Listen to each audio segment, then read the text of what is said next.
pleasure to welcome all of you back to campus. I think you're in for a special treat. In just a moment, I'll introduce our presenters. Before we can do that, I've got just a few logistics announcements. As you can see in the back, we are videotaping all of the sessions in the colloquium. And so it's real important when we do get to the question and answer part, Danielle and I will have microphones, and please wait for a microphone to be passed so that we can pick up your question on the videotape. The tapes will be posted on our website throughout the summer from all the events of this weekend. And so we'll have a chance to reflect on the other sessions that are going on throughout today. An announcement about the session after this. If you are registered for the Lunch with Laureates, please make your way down to the tent in the area of the registration areas where you came in right after this session ends. We've got some crowd management issues and things. We just want to make sure that folks that are registered get there quickly. Okay. As I said, I think you're in for a real treat this morning. It's a wonderful session on the role of analytics, and we've got two of our very best faculty presenting this morning. I'm going to throw the program over to Roberto and Rigobon, and then joined by Professor Dimitris. So please join me in welcoming them to the podium today. Thank you. Thank you. Thank you. Thank you so much, and and thanks. I want to welcome everybody to the 150 years birthday of MIT. It feels great because I have been here only for 17 years, but truly feels like 150 already. So, and the dean is here, so one of the associate deans, so Rob Freund, and he's part of the reasons why that 150 feels like 150. So thanks so much for showing up. So in this session actually was organized by Eric Brunelson, but he was playing football yesterday and he broke his leg. Well, that's the official theory. Actually, the problem is that when he was organizing this session, he said that Dimitris and I had only 15 minutes to talk, so we organized a Tonya Harding operative, and he just broke his leg.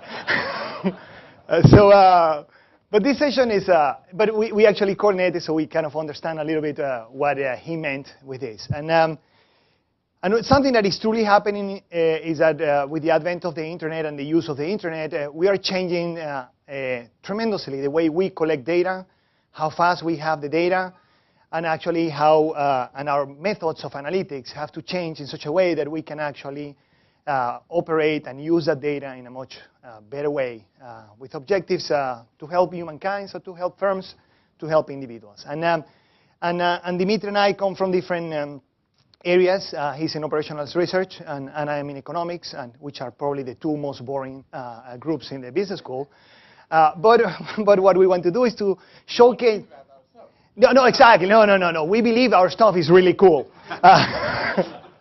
But yes. But I have been told that it's not. But anyway, and my wife in particularly, repeatedly.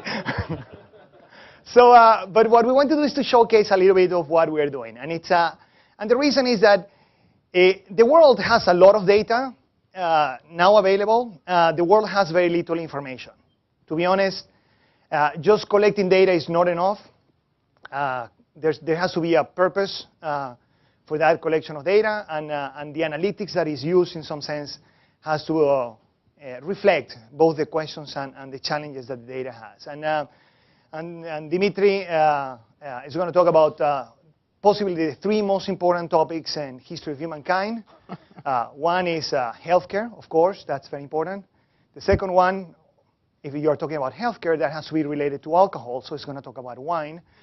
And then lastly, he's going to talk about the other topic, which is the most important to humankind, is how many games the Red Sox are going to win this year. So,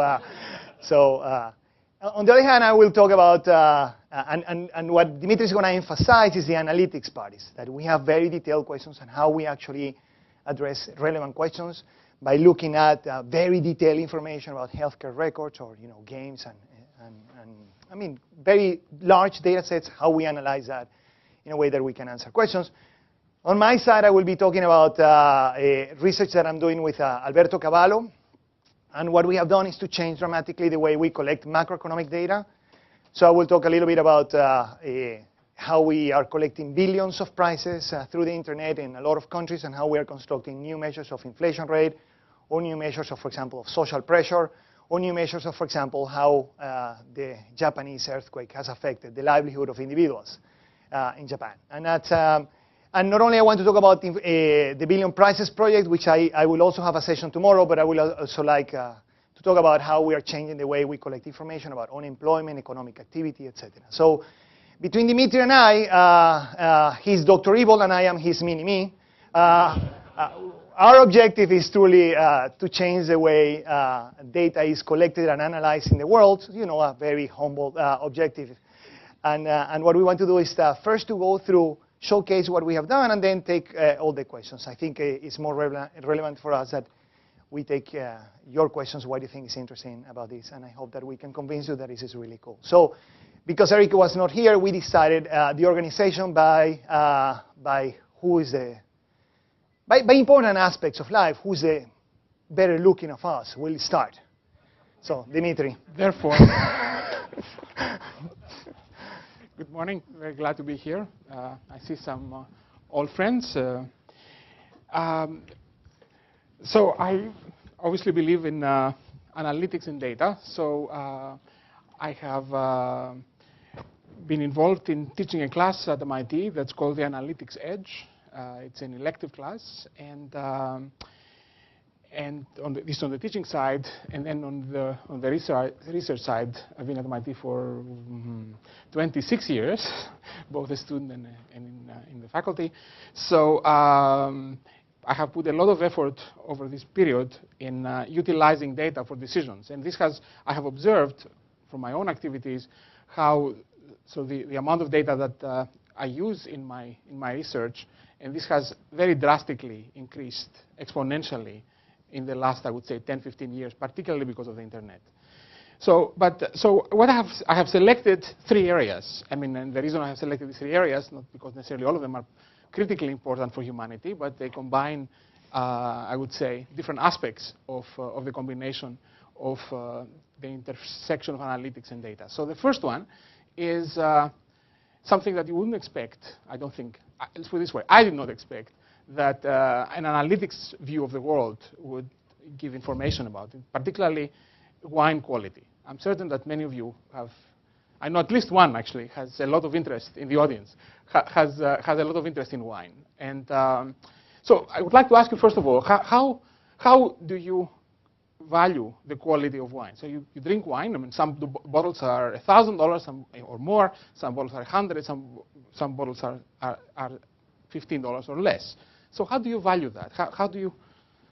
So what do you think quality of wines is? How do you define it? Any help from you? Scarcity, not taste. Quality, scarcity. A true collector. Anything? Parker points. Parker points of Robert Parker. Okay, good. That's a good introduction. Yes. Recommendations of friends. Okay, but so as you know, you mentioned Parker points. I mean, the major wine magazine, at least to this day, the Wine Spectator, you know, is a magazine that rates wine, speaks about them, and so forth. And the major way, at least in many years, people rate wines. I'm not an expert in wines, by the way. I was attracted to wines not because of that, but because of the analytics. More on a second. So people taste and form an opinion, maybe talk to each other. And so that's the principal way, I would say. So there was a fellow by the name of, it's a professor at Princeton, by the name of Professor Asselferter, who proposed the following formula for wines. The wine quality is given as, it's a regression formula, it's a number times winter rainfall of the year plus another number times the average growing season temperature minus another number times harvest rainfall. So he says, you know, he collected data, lots of data about wines, and then auction realizations, and then based on and many other things that people thought might be relevant, and he came up with a formula. Right? So you would agree that this is not exactly an intuitive formula about wine quality, right? So when Robert Parker, that you mentioned, heard about this, he said, "This is really, let's put it politely, silly." So how can it be that what we consider as quality can be measured from that? And he made, and in the 80s, he predicted that the 1986 Bordeaux would be fantastic, would be the wine of the century. That's what Robert Parker did, not based on formulas, based on experience, taste, and so forth. Well, this formula, if you apply it in 1986, suggests that the Bordeaux wines would be mediocre. And the prediction was, from this formula, that the 1989 Bordeaux would be the wine of the century, the 1990 vintage would be even better. Right? So an objective way of measuring that, it would be auction realizations. And the auction realizations, I mean, as one of my former students suggested, data, you should have a tendency not to lie. So sometimes if you, sometimes they lie if you torture them, but so or tell the truth. The 89 sold for more than twice the price of 86, and the 1990 sold for even higher prices. And what is happening today, I don't know if you know that, but the Wine Spectator, the British magazine, who in the beginning wasn't exactly too enthusiastic about formulas and so forth, uses variants of this formula in evaluating wines. I don't know if they reveal that, but it's the case. So so this was a case somewhat unexpected, that one can develop using data and analytics, not very sophisticated analytics, mind you, but some to give predictions that at least match reasonably well with the world and can inform it. First example. Second example is the analytics of baseball. So again, I grew up in Greece, so baseball in Greece is non-existent, so I did not know what baseball was until I came to this country. And in the beginning, I thought it's a little bit on the boring side. I was not too excited about it. I mean, plus there were too many other games. So, but a friend of mine not too long ago gave me a book called Moneyball. Has anybody looked at Moneyball? Not many of you, but some of you have. So Moneyball is a story of the Oakland A's and how a team, the Oakland A's, that has a payroll of about 40 million compared to the 200 million of the Yankees and 180 million of the Red Sox, managed in the 90s to field teams that make the playoffs. It's much harder to make the playoffs in baseball. There are much fewer teams with much less money, about a fifth of the money that the Yankees have, based primarily on analytics methods, on a quantitative. So for example, how do most teams select players? They have people who go around the country looking at players, making judgments, and so forth. That's how people to this day do it, except that the Oakland A's did not do that. The Oakland A's use a quantitative approach, right? So just on that, it increased my interest. So then I started, a crash course on baseball, and I said, all right, let's try now to understand it and analyze it. And I would like now to go through you a little bit of how one can do it in trying to predict. So what is the key decision? The key decision, if you're going to spend $180 million that the Red Sox do, at least you would like to spend it somewhat wisely and more objectively in that way. So what I would like to, for the next 5 minutes, go with you on how one can do this. So what is the key goal of an objective? What is the key goal of a team in baseball, or in every team for that matter? The key would be to make the playoffs. If you make the playoffs, you have at least 7 more games, at least 4 games more, potentially far more. So it's game. So just from the revenue perspective, making the playoffs and advancing, obviously affects the bottom line fairly significantly, because that's incremental revenue. The players' contracts are not function of the. So that's incremental revenue. So a reasonable objective is to make the playoffs. Of course, the major objective is to win the finals, but only one team would do it. So a more modest goal is to make the playoffs. So then the question is, how do you make the playoffs, given this objective? So so if you do analysis, you can find that if the number of wins in a season, baseball in the United States has 162 games. So if you win above 95 games, you make the playoffs. You can even make the playoffs with less than 95 wins, but 95 is a key threshold. So somehow being able to predict the number of wins that you achieve gives you insight. So the question is, what influences the number of wins? So let's build a model to see what influences the number of wins. So one possibility is to say, so doing some analysis from data. So I have a model for this, that the number of wins is the number of points that a team scores times a coefficient minus the number of points that the other teams scored against it. Right? It's a reasonable model. Right? So the specific formula is, and then based on all these transactions, and this data is available for free. I mean, these are not difficult data to get. So in a sense, what it says that a point, if you score one run, that's about 0.1, 10% of a win. That's roughly what this says. So based on data, you can then make a prediction. And if you, for those of you that remember what regression is, the R-squares of these regressions are very high, 96%. So then we will say that we are going to predict the number of wins by the number of runs we score minus the number of runs the other team scores. The question is, how can we predict the number of runs? So now, then we do the following. Then we do some analysis, and this is, some of it was motivated by the Moneyball book.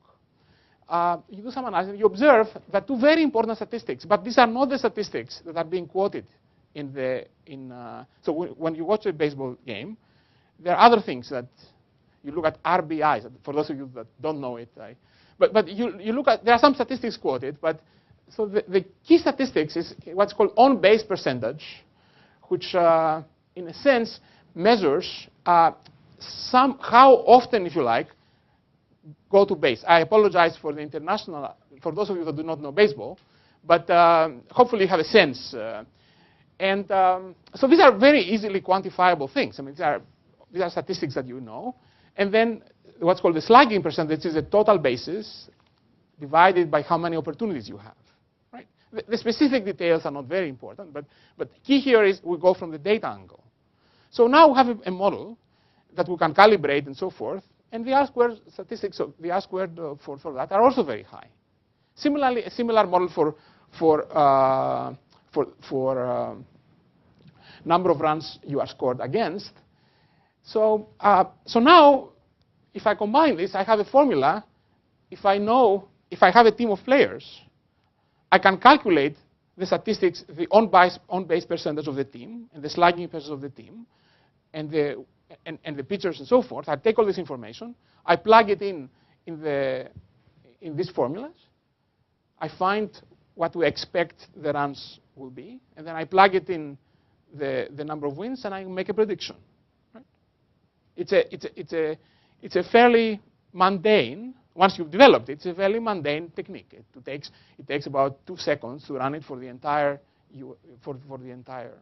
The question is it any good? Right? I guess we'll see. But last year we predicted that the Red Sox would win 90 games. Well, they won 89.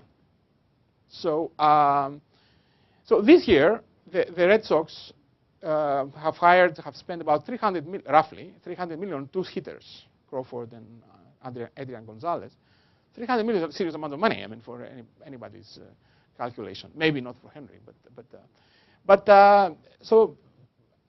and it shows in the statistics. I have to admit, it hasn't yet shown in the field. The Red Sox have been underperforming so far. But our prediction is, and the prediction was made April 1st. The day the season started, they will win 101 games. They are behind, I admit, but I'm hopeful. But of course, we don't only make predictions about the Red Sox; we make the predictions. But in addition, so this perspective of developing the analytics angle is helpful when you try to hire players. I mean, if you are going to spend $100 million and above on somebody, it better be that you evaluate it. And in fact, the Red Sox, although I do not know that for a fact, but I suspect, given the personalities of the people involved, John Henry was a quantitative trader using quantitative methods, using commodities, has a quantitative background. My suspicion is they are using quantitative methods. And in fact, they tried to hire Billy Bean. Billy Bean was the Oakland A's manager. He accepted for one day, and then he stepped down. And then the person who is now in charge is a disciple of. So you have a sense of the angle. So now the last aspect of at least my prepared remarks is an effort that I have been involved from the early 2000s. And just to give you a background. And this is now approached, this was not what the title of the session involves what's called nano-data, very detailed. What I told you was not, I wouldn't say, it's a lot of data, but it's not nano-data. And the internet, of course, this is how we found the data, but it didn't make a gigantic difference. I think this one makes more and so forth. So the idea of, this was a company that I was involved from the 2001 until we sold the company in 2009. And it's the following. It is the idea that using transactional data from, say you go to doctor. So the doctor, let's say you are an employee of I'm an employee of MIT. So I go to the doctor.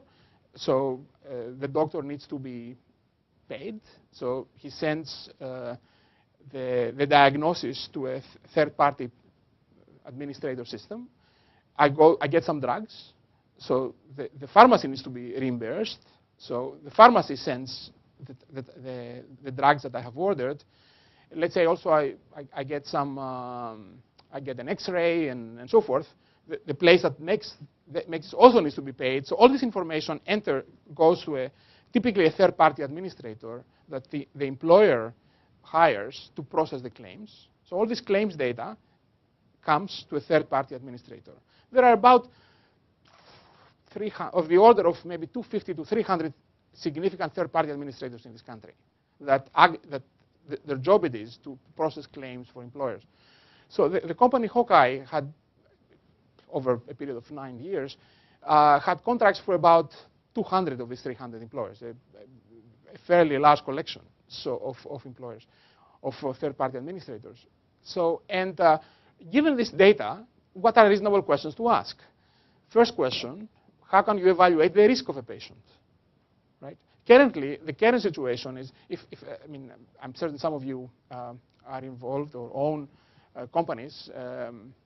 What I do know is from '98 until today, the check I have been writing for healthcare insurance was about 10% higher every year, almost deterministically. That is not without. So it's a significant expense for major companies. I mean, it's a significant expense. So, so it's a reasonable question to ask, given the population, do you self-insure? And also, how do you negotiate a contract with the insurer? Another objective might be, can you have wellness programs so that if you can detect early on that a person has high risk, then you can interfere earlier to prevent a healthcare situation which seems risky becoming worse. And then another question, back to the wines, how do you assess quality? How do you assess, I mean, everybody, including Obama, talks about the quality of care. But what exactly is quality of care? So how do you? So so the question is, so what we're trying to do is we try to quantify this. We try to basically define, take an analytics approach. We have transactional data. We have data regarding which diagnoses, which procedures, and also which drugs a person has been given. So given this information, and we have it for years, because every transaction is recorded. So given this information, can we propose an analytics-based method for predicting healthcare cost, which is a reasonable proxy of risk? I mean, if you have somebody spending, let's say, you predict somebody will spend $50,000 next year on healthcare, that's a serious thing. I mean, this could probably involve surgery. I mean, it's not easy to spend $50,000 if you are healthy. I mean, so predict cost and also predict quality. First of all, define mathematically quality and then predict it. So we've done that, and I'll tell you a little bit about how we do it. So first, the issue of quality. So what is quality of care, actually? Let's think about it together. How do you define quality of care? I mean, all of us have some experience with the medical system. How do you define quality? Any ideas? Not a lot of volunteers. So, yes? Positive outcomes without a lot of medical errors. Positive outcomes, but not a lot of medical errors. Is that reasonable? Yes? No do-overs, yes? Okay. But where does it depend? So say I tell you, so for instance, suppose you go to the doctor and you get well afterwards. The outcome was positive, right? Is this very fact enough to tell you your quality was good? No, but overall the trend should maybe compared to what's average for that. Or let's say somebody goes to the doctor, has a very serious condition, and 2 years later the person passes. See, it's not. So it's a good idea, but it's not a complete idea, right? So.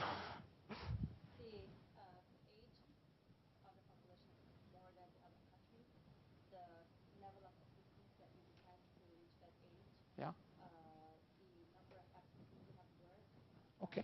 Good.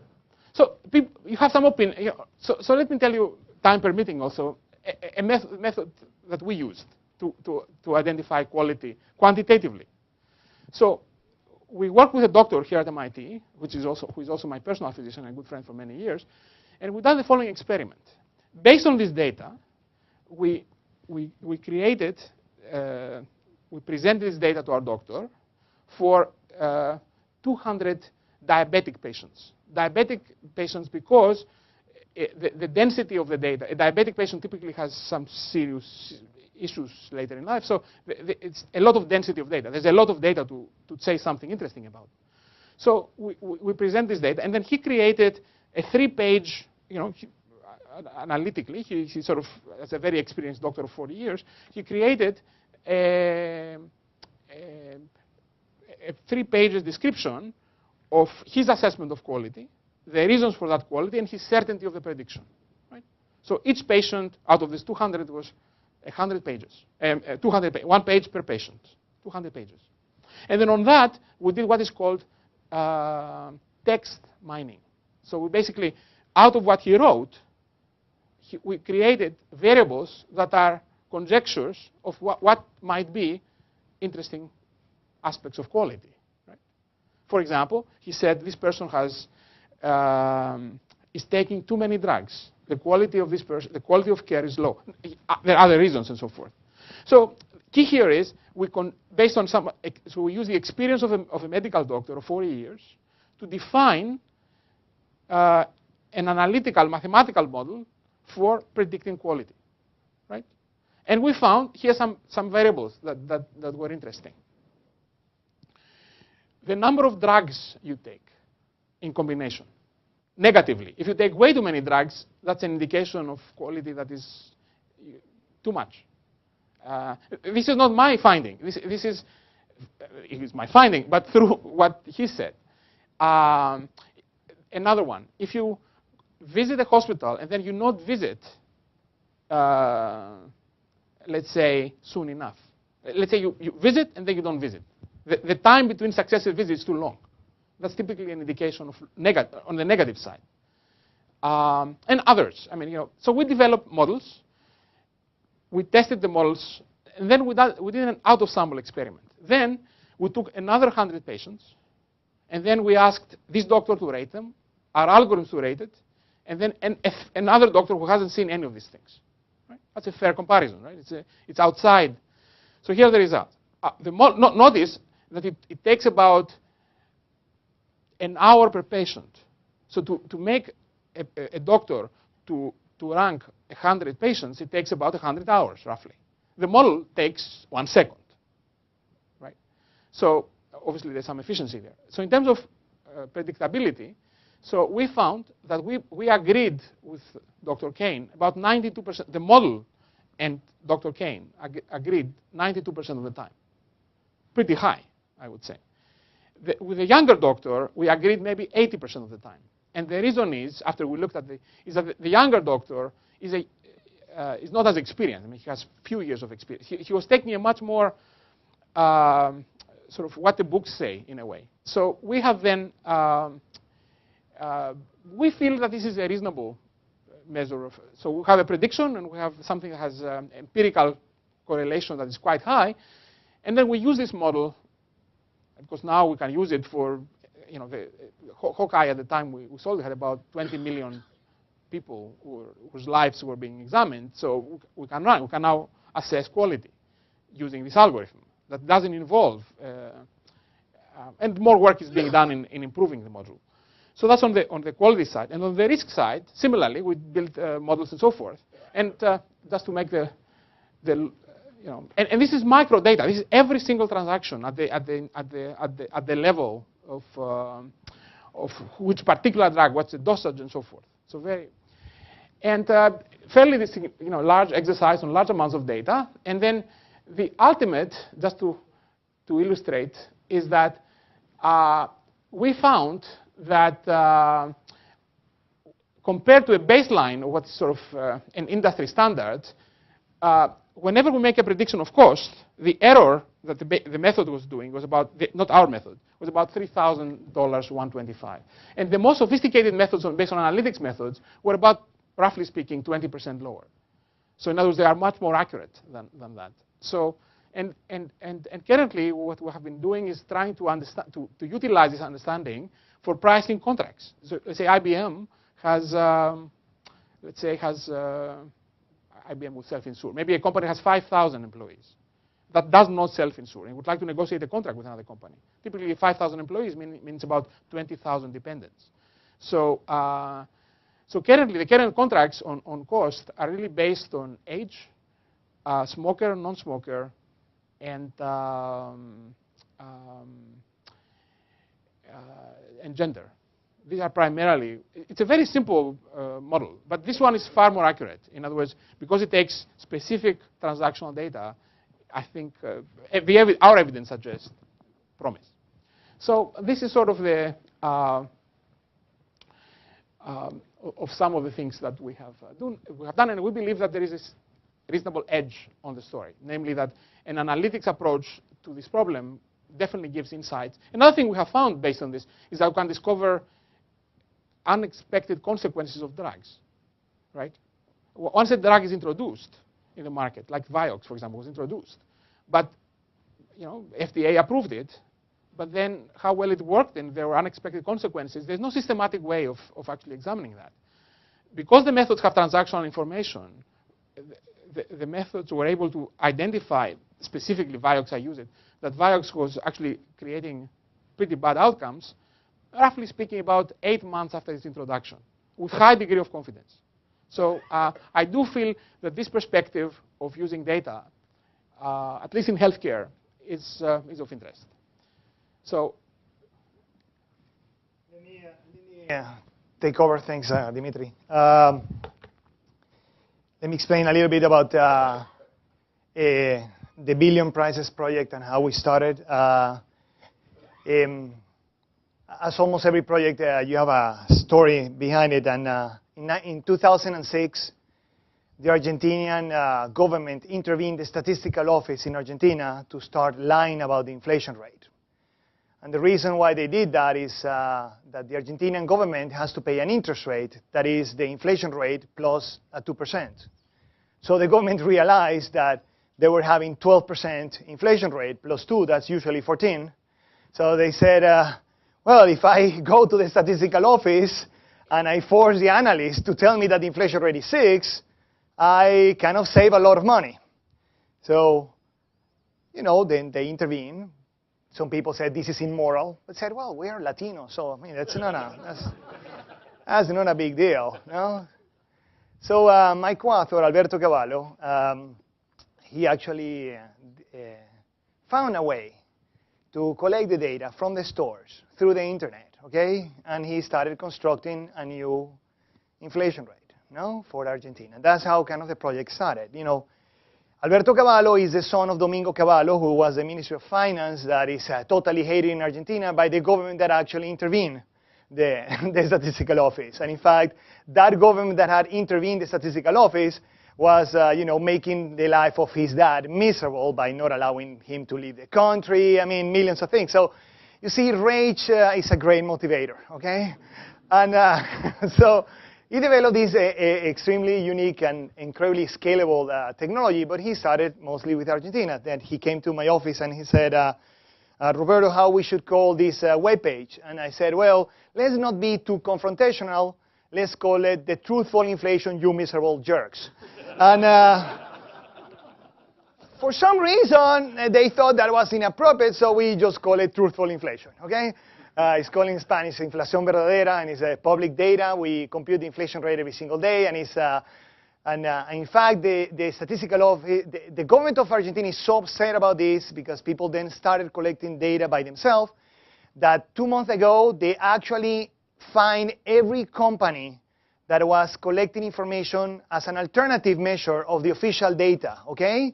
The inflation rate of Argentina right now is runs between 25 and 30%, and the government says it's 12, okay? And economies in Argentina were going to the stores and collecting the price of meat, etc. And all of them were increasing at an extremely fast pace. And they were all constructing by themselves in a very costly manner. I mean, going to the store and just collecting the information is very costly, but at least they were doing that once a month. They were constructing their own inflation rates, and the government actually fined them $150,000 each of the companies. They closed all the companies, but we are not there. I told them they can visit MIT anytime they want, okay? So we are the only one actually that has survived that rampage, and it's so in some sense that's how it started. And when Alberto came here, in some sense he was a student, so and I said, well, let's start collecting this information for every country and every store and every area, not only food, just every single place that we have. And indeed, right now we collect about 1 billion prices every month from 70 countries in almost every sector except services. So we collect food, beverages. You see, my motivation, as opposed to Dimitris, that he doesn't care about wine, I really care about wine. But I really don't care about the quality, okay? But I do care about the price. So when we started the first web page, we were just getting information was, give me the lowest price for the lowest quality of wine you can find, okay? So, and while Dimitris was writing the paper on quality, I was just getting drunk on the side, okay? So, but truly what, but we collect beverages, we collect food, beverages, apparel, electronics, all appliances, furniture, real estate, restaurant is the only services that we collect. We collect information on household products, personal care, drugs, some prescription drugs, and in some places actually we even collect prices. Well, gas everywhere, electricity almost everywhere, etc. So this grew so much that we had to actually kind of outsource the collection of the data because this was going extremely high. And our purpose at the beginning was mostly, first, to construct an inflation rate for Argentina, but mostly was to understand how companies price their products internationally. I mean, everybody knows IKEA? Yes, so IKEA operates in every country on earth. We have the exact same product, the exact same chair in all the countries, daily. And Safeway. Well, we have Safeway in 2,000 zip codes. And we collect all the items of Safeway, which is about between 14,000 to 15,000 items every single day.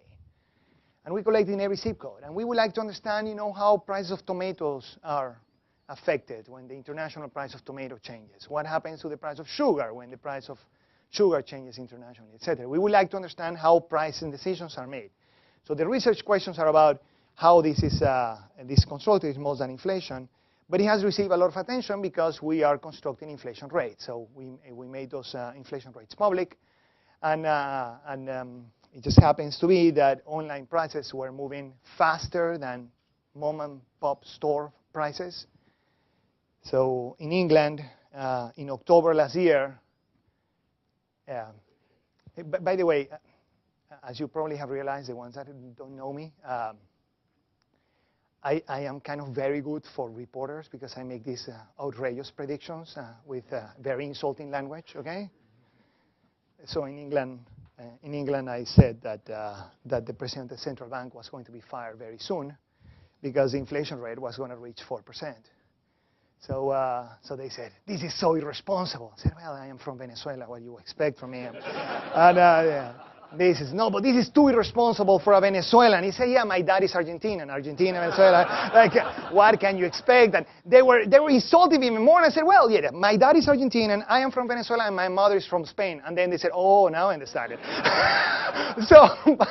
But the point is, I made that prediction in October when our data was showing in something like 73 retail stores an extraordinarily spike on inflation in every single item that they were selling. And I said, this is not coincidence. In January, the inflation rate, the official inflation rate reached 4%. In February, it was 4.4. And actually, the central bank, president of the central bank has not been fired, but he actually had to go to the Ministry of Finance and explain why they actually made the mistake. In January of this year, we actually said that the inflation rate of the United States was going to reach 1% per month. And again, you are irresponsible. I was getting calls from everybody saying, well, I was getting calls from the Republicans saying, finally somebody that, finds the lies. And the other side, they were saying, you are an irresponsible right-wing freak. And inflation rate in March was 1%. Now, this is what happens is that this is a combination of actually changing the way we collect data. And by changing the way we collect data, we have ability to look at prices in a very different way and look at patterns in the economy in a very different way. The usual procedure to collect data on prices is more or less the following. They send someone to a Boston store with a Boston cap, Boston Red Sox flag. It's very important that the cap says Red Sox, okay? If you send someone with a Yankee hat to a store in Boston, it will not be well received, okay? But the guy goes with a cap, shows to the store, and looks at the prices of these glasses, looks at it, and he writes down the number, almost in a clandestine way, okay? And then when the store realizes that you're collecting the prices, and then the recorder, they kick you out, okay? And in fact, you actually kind of have to sign agreements with them, like, please, I am from the government, I promise you I will not misuse this data. But they physically send this. There's one lady at the census of the United States. She manages 6,000 individuals that collect this information. They collect all the surveys of the United States, but she has kind of 6,000 kids. And I am telling you, I have no idea what she eats, but I want to eat that because that lady is calm. Can you imagine managing 6,000 people that are actually dealing on this on a daily basis? You talk to her, and she's so pleasant, loving. I said, what religion you have? I mean, like, I want that Kool-Aid. But this is, they do it that once a month, and then they report, the Statistical Office of the United States, the census collects that data, they send that data to the Bureau of Labor Statistics, where they have about 4,000 economists. They collect and process all the economic information. There's about something like 200 or 300 of them that are devoted to the computation of the CPI, and they do a marvelous job. They release the information 15 days later after the month has finished. And this is very costly and again has significant delay. But because the process of which we are collecting information is the same one that we have been using for 50, 70 years. And what the internet allows us to do is that we just go to the store and we purchase. We do that every day. We don't have 6,000 people.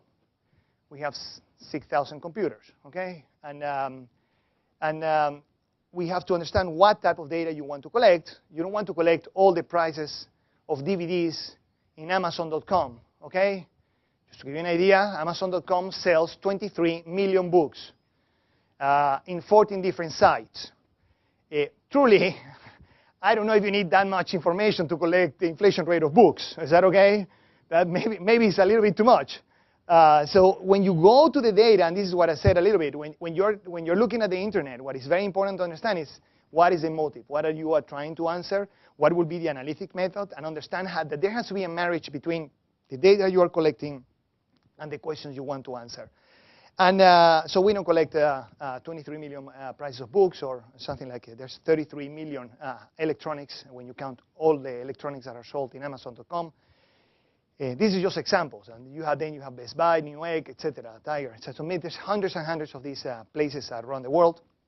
And the idea is you have to decide what to do it and to collect it. So we have been doing prices tremendously right now, and we're going to do real estate next. That's our next step. We want to actually understand, to have a measure of the economic activity of real estate, and we will hope to collect this every single day and have a number every single day about the activity that is happening in that market. And hopefully we will have the exact same technology in every single country where we operate. We are actually right now downloading the information on 186 economic entities in the world for real estate. We're doing about the same with unemployment and vacancies. And our goal in some sense is to be able to use this data and this technology of how to collect this information in such a way that will change the way this is done. The greatest compliment that we have received is that the Census Bureau met with us about 3 weeks ago and asked us to run an experiment where we will be able to provide the data to the Census of the United States. And so hopefully in 3 years from now, we kind of agreed that we are going to run a parallel experiment with our data for the products that are relevant for them. Is that okay? That we will run in a parallel for 3 years, and hopefully after 3 years, MIT will become the source of providing information of prices, not only for the census, for every country. That's more or less our project. And I wanted to leave some.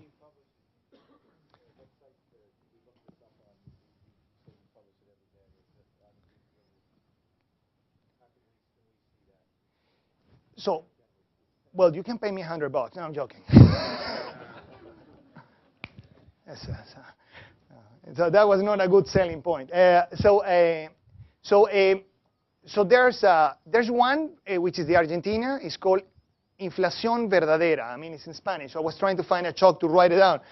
Well, I don't have the chalk, but inflación verdadera. Okay. In fact, go write truthful inflation in Google, ask them to translate, okay? It will put inflación verdadera, just put them together. That would be Argentina. Argentina is the only one that we get this publicly. Well, let me show you the US. This is the US. Wait a second. So this is the United States. The blue line that you see there is the official statistics. The orange line is our inflation rate. This day here, I don't know if you can see, but there's a peak where there's actually, well, that peak there, when it actually comes down. Anybody remembers when the financial crisis in the United States occurred? When did Lehman went bankrupt?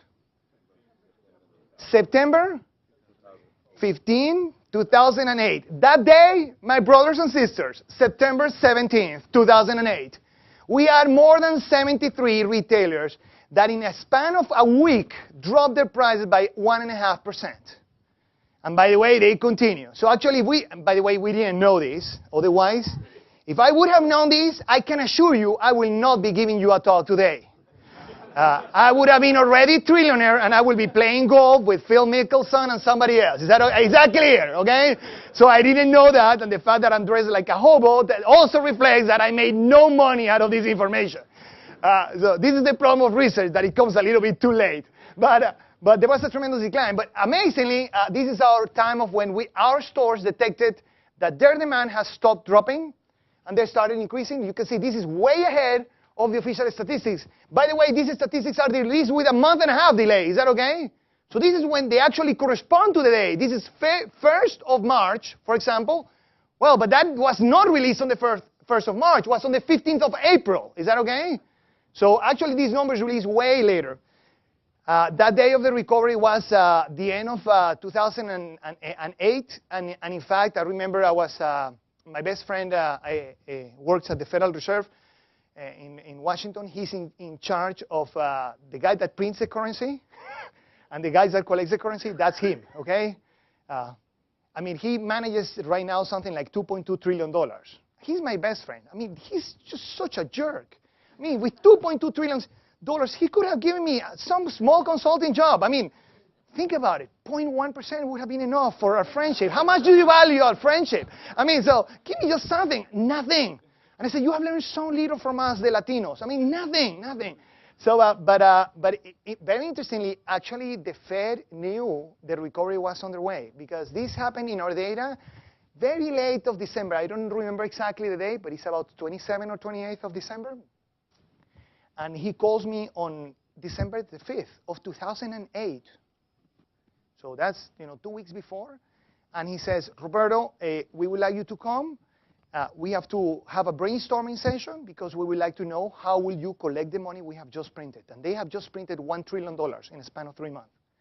They said, and we know the recovery is on the way, so we will have to prepare our legal framework to understand how to collect the resources. And in fact, they were starting working from 2008 on all the legal framework that is required to collect. The Fed has to actually issue new law to be able to do that. That doesn't happen in Europe or the ECB, the European Central Bank. Or the Bank of England. They have already the legal framework to do that, but the Federal Reserve doesn't. They have to actually have to go through a process to be able to collect those resources back. So in 2008, December, when the world was still, everyone in the streets were saying that the world was going to come to an end, they were already detecting that the crisis was over, and then they had to prepare for the recovery. Truly amazing. So, but this is found in something called bpp.mit.edu. We released it with a little delay, but no, it just has. See what happened with us. You can see the very spike of inflation after December, the last part. We started detecting at about 6% inflation. If you analyze it, about 6% inflation, and we started detecting that in December, just the end of December of last year. And at the same time, you can see the flat line that was happening in the United States. So people were just, you have no idea how much hate mail I was getting. And I really don't care about hate mail. I'm really used to my wife's emails anyway. So, yeah, she's very loving anyway. But my poor Cuatro, he's a junior faculty at MIT. He was not, this was really affecting him. So what we do now is release it with a delay on the web page. Is that okay? So, and it's so easy to get.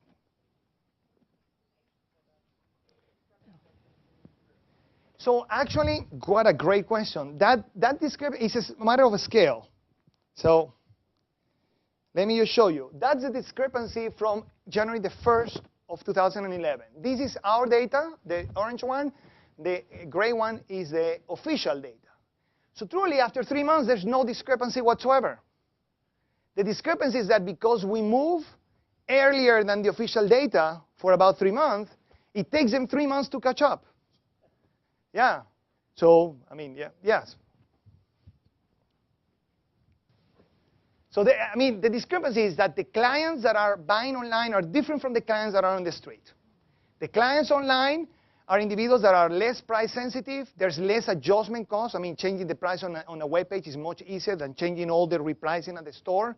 And people on marketing have computed how difficult it is. There are companies like CVS that restrict how many hours you have to spend on repricing. So actually changing the price at the store is much harder than changing a web page, which is just a spreadsheet.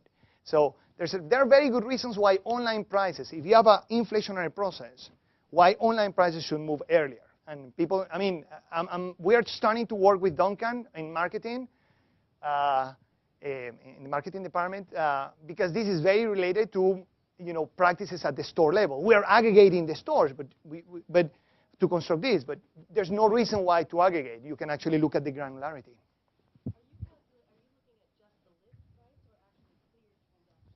So we don't have information on the transactions. So what we have is a posted price.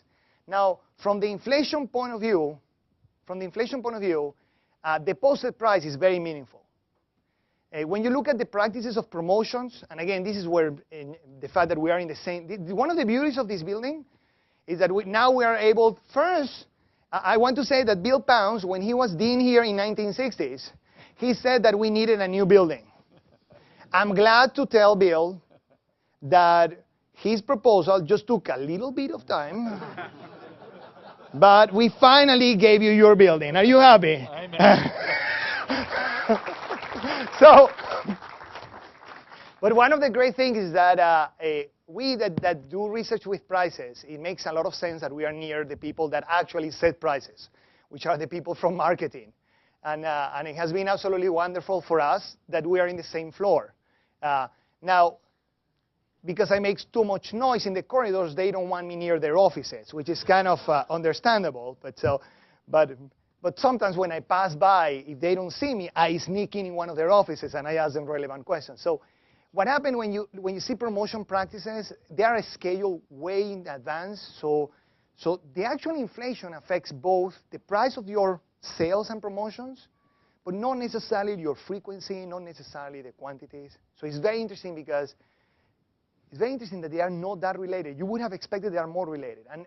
And Duncan, Alberto, and I are exactly getting exact information of that to try to answer how related this is. It just happens to be that it's not that related, it's the way we have seen it. It's very interesting. Yes? No, you want from Italy? No, I don't know if I have Italy here. Wait a second. Do I have Italy? No, I don't have it. No, I don't have Italy. No. There's no inflation everywhere. Yeah. So I mean, it is a case that England and US have inflation. This is England. You see, our data is very close to the statistical law. You know, it moves a little bit earlier, but we're very, very accurate. The Germans are the best. Well, the best in the sense that they hit our number perfectly. Yeah, I mean, I am an academic. I should be arrogant and obnoxious, and so I go to the. In fact, every time I go to the statistical offices, I ask them if they have printed their CV on Monster.com, because they said, "Where are you going to stop? Say until you lose your job." No, that's not my goal. I only want the Democrats to lose their jobs. No, I'm joking. No, so we do have China. We do have, who asked the question, sorry? Yes, you asked the question if we have China. Yes, we do have information on China. However, our numbers in China are very different from the statistical ones. And no, wait, time out. That can be misconstrued. There are two reasons why they should be very different. The average consumer that buys online in China is very different from the average consumer in the store. So there are theoretical reasons why these two should be very different. So that's one explanation. The other one is that they are manipulating the official statistics. We are not there yet to be able to disentangle which of the two reasons are. But yes, we do have information on China. Yes. Just back to the question on the lag.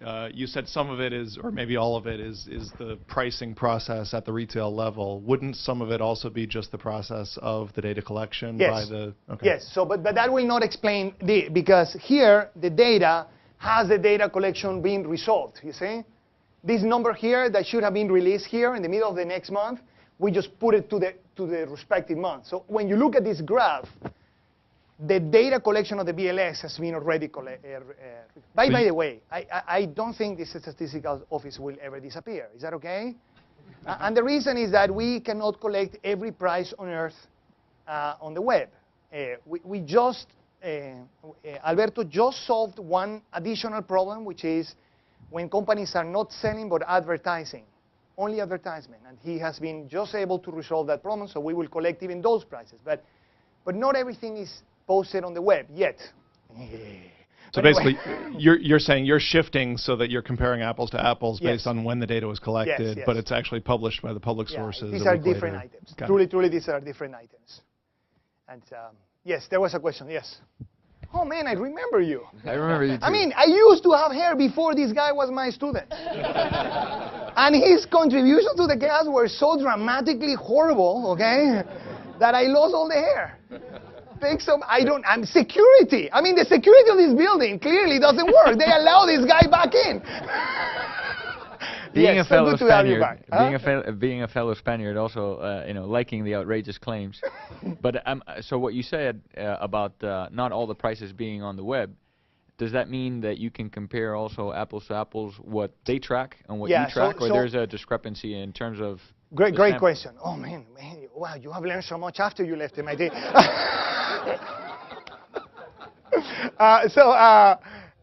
Great question. The way we construct these indexes is that, for example, we don't have the price of education. Is that okay?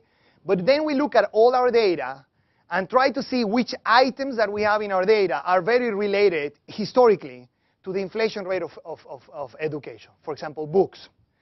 Okay, so we look at all the things that are purchased for that you are required to go to school, like uniforms, stuff like that. So we construct an index of that, and then look at the relationship between that index and the price of education. Are you with me? And then we get a relationship on the monthly data, and then using the daily data, we do a projection or an estimation, which is exactly this. So these numbers have been filled for the sectors that we don't have. Like the most important ones are health, education, and real estate. We have not solved the problem of real estate yet. So those two are. One last question? Oh, yes. That was my question. So you're not collecting service prices or other things, and that's basically the question you just answered, right? Yeah. Yes. Okay. So for this, but remember, one of the things that I want to do is to collect, for example, compute the price at which every society pays for product attributes. Like, for example, imagine that I look at the United States and I look at all the items that are environmentally friendly versus the exact same items that is not environmentally friendly. Coffee. Coffee, fair trade, coffee, not fair trade. How is that premium? How big is that premium? How does it evolve through time? How does it change by cities? How does it change by interest rate and macroeconomic conditions? And can I compare and compute that in every single country on Earth? So there's a lot of questions about understanding how consumers value each one of these, and then be able to construct that on a daily basis in a meaningful way, and actually in a reliable way. Very important, that reliability here. So there's more than just one. This is what has made the news, okay? But truly, the research part is more about the other. It's to understand product attributes, how do we price them, and I want to create a green index. I am more interested in creating a green index. By the way, in the United States right now, we're paying 0 for any product that is environmentally or socially responsible, just to let you know. Okay, and we have been paying 0 for about a year, okay? So if you say this is a fair trade coffee, then people say, okay, give me less. I'm willing to pay less for that crap. Any last questions? Yes? Yeah, you mentioned earlier that you weren't making any money off of this data. Are other companies making money off of this data? I didn't make money in 2008. No, we just founded a spin-off from these procedures. We're mostly motivated with the ability to collect the information for the moment. So we are not going to make a lot of money in the short run. But we are actually trying to guarantee the possibility of collect this. This requires a lot of people. I mean, even though it's computers, we still need a lot of individuals that are actually taking care and looking at the data to analyze blips and when the web page goes down. South Africa, we kill South African web pages on a regular basis, okay? If we are not considered hackers in South Africa, we will be soon. So we have tried to find ways. In fact, Alberto was offering reprogramming the web pages of the stores so we can download it without we crushing them, because they are so horribly designed that every time we collect and connect on the poor web page, boom, goes ballistic. So for the moment, our main objective is to be able to collect the data. I mean, the United Nations just called us. So we, in September of this year, we're going to have a presentation in the G8 and then in November in the G20, where we are going to show, for example, how we can use these technologies to detect when there's social uprisings, when there's, for example, social problems, or how big the earthquake is. I don't know if I can connect to the internet, but if you go to our webpage, you will see what we did for Japan, where we collected the product availability in all the stores in Japan through the earthquake. And you have an index that looks like 100, and it drops to 60%. Like 2 weeks after the earthquake, and then it's slightly coming up. So even though things in Japan has relatively cooled down, still at the stores, the products have not reached the amount of product availability. This is just counting out-of-stock items. Of every item that goes from a T-shirt to shrimp, they eat a lot of shrimp. In one store, they sell 35,000 products that have the word shrimp in it. 35,000. I mean, it's a lot of shrimp. So they lost a lot of that product availability, and but there was no price increases.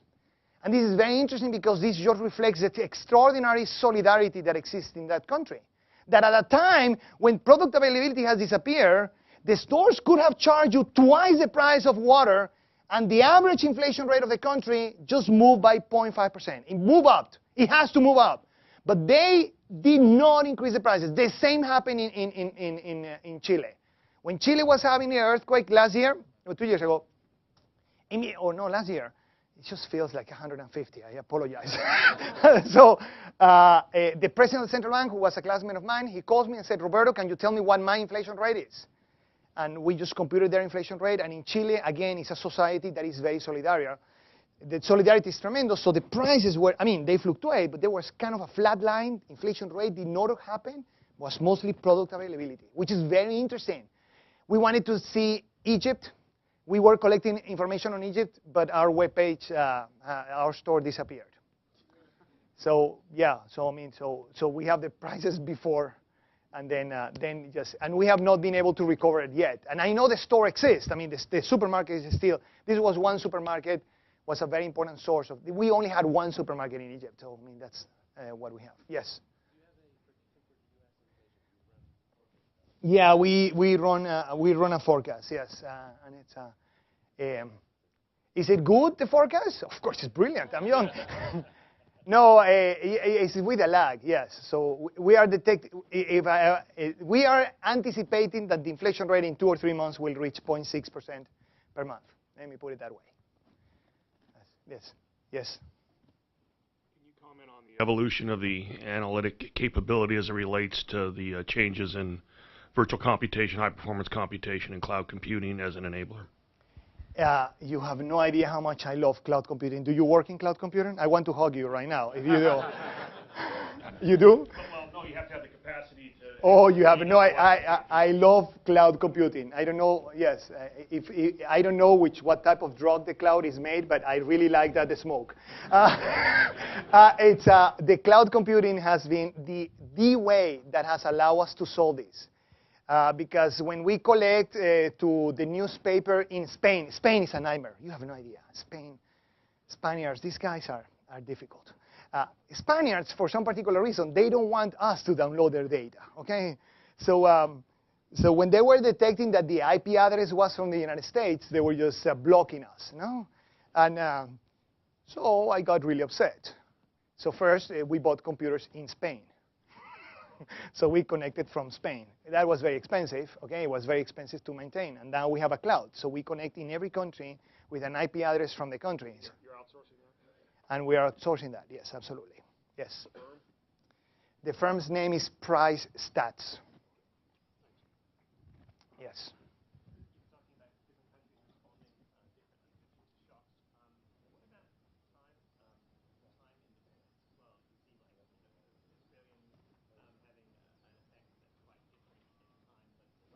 Yes.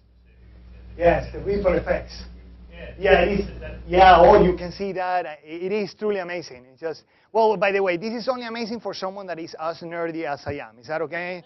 Yeah, yes. So when you see the price of wheat go up internationally, you can actually track how that affects every country. And you see Argentina going up first, and Australia goes up. The countries that are booming. So are the ones that are moving right now first. So you have Brazil, Australia, China, Argentina. Argentina is not booming, but they are so tight. The supply and demand is so tight that it looks almost like they are booming. So you can observe these prices going up first in those countries. This is the price of bread. Just tracking the price of bread, you can see this. And then the different stores. For example, in Brazil, we collect from 3 different stores. So that one that is for the rich, roughly rich, one that is clearly for the poor, one is for everybody. And it's very interesting because the price of the rich goes up first, then the other ones. You see even the ripple effects within. So, oh no, this is fascinating. It's called pass-through. The area of economics that study this is called pass-through. And you can see the ripple effects. And we want to do the same with gas right now, but gas prices, I don't know if you know, but buying gas online is kind of hard. So we have solved the problem of gas prices in some of the countries, all the developed nations, we have solved it already. But the emerging markets, we have not yet. And but I want to do this for commodities and understand the pass-through and understand the timing. Yes, absolutely. We unfortunately have a launch with right now.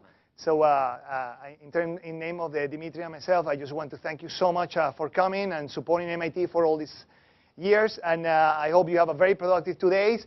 I will be talking very specifically tomorrow about the Billion Prices project in the morning. So I didn't want to use all this time for that. But I will give you more stories tomorrow, funnier ones. I have to divide the jokes, though. Okay? So see you tomorrow. Bye.